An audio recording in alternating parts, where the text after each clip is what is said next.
বোর্ডে মামুলি সংগ্রহ। মুস্তাফিজুর রহমান চেন্নাইকে জেতাতে নিজের সবটাই নিংড়ে দিল। চেন্নাই সুপার কিংসের ফ্যানদের হৃদয়ে জায়গা করে নিল। সুখ স্মৃতি নিয়ে মাথা উঁচু করে দেশে ফিরবেন মুস্তাফিজুর রহমান। বাংলার চোখ চেন্নাইয়ে। মুস্তাফিজুর রহমানের শেষ ম্যাচ সিএসকের হয়ে। ফিজের জার্সি পরে ফ্যানরা এসেছেন মাঠে প্রিয় তারকাকে সমর্থন জোগাতে। দুই কিং এর খেলা, এপাশে চেন্নাই ও পাশে পাঞ্জাব।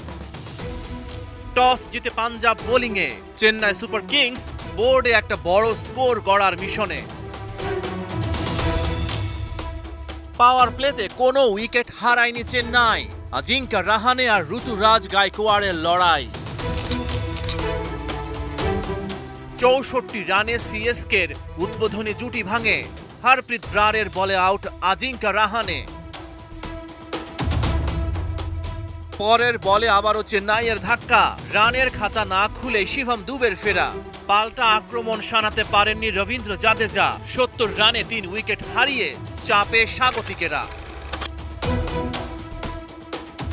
তবে কাপ্তান ঋতুরাজ এক পাশ আগলে রাখেন। ৪৪ বলে 50 পূরণ করেন। ৬২ রান ঋতুরাজের ব্যাটে। আউট হয়েছেন আর্শদীপ সিং এর বলে। চলতি আইপিএল এর আগে একবারও আউট হননি ধোনি। তবে এই ম্যাচে রেকর্ডটা টিকিয়ে রাখতে পারেননি তিনি। ৭ ইনিংসে অপরাজিত থাকার পর অবশেষে আউট হলেন মাহি। এদিন ঝড়ও তুলতে পারেননি। ১১ বলে ১৪ রান করেন তিনি। চেন্নাইয়ের বোর্ডে ১৬২। পাঞ্জাবের সামনে ছোট লক্ষ্য। তৃতীয় ওভারে মুস্তাফিজুর রহমানের ডাক পড়ল। মাত্র ৩ রান দিয়েছেন প্রথম ওভারে। ১৯ রানে পাঞ্জাব প্রথম উইকেট হারিয়েছে। প্রভু সিমরান সিং ১৩ রান করে ফিরে গেছে। পঞ্চম ওভারে বল আবারও মুস্তাফিজের হাতে। ১০ রান দিয়েছেন এই ওভারে। ৩০ বলে ৪৬ রান জনি বেয়ারস্টোর ব্যাটে। পাঞ্জাব ম্যাচের নিয়ন্ত্রণ নিয়েছে। রাইলি রসও ২৩ বলে করেন ৪৩ রান। শার্দুল ঠাকুর এই প্রোটিয়াকে ফেরান।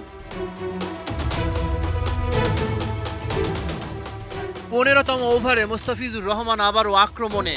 একটা রানও দিলেন না শশাঙ্ক সিংকে। ৪ ওভারে ২২ রান দিয়েছেন ফিজ।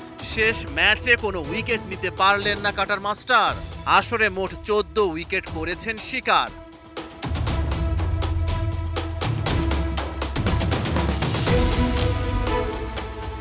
শেষ পর্যন্ত পাঞ্জাবের কাছে হেরে গেল চেন্নাই সুপার কিংস।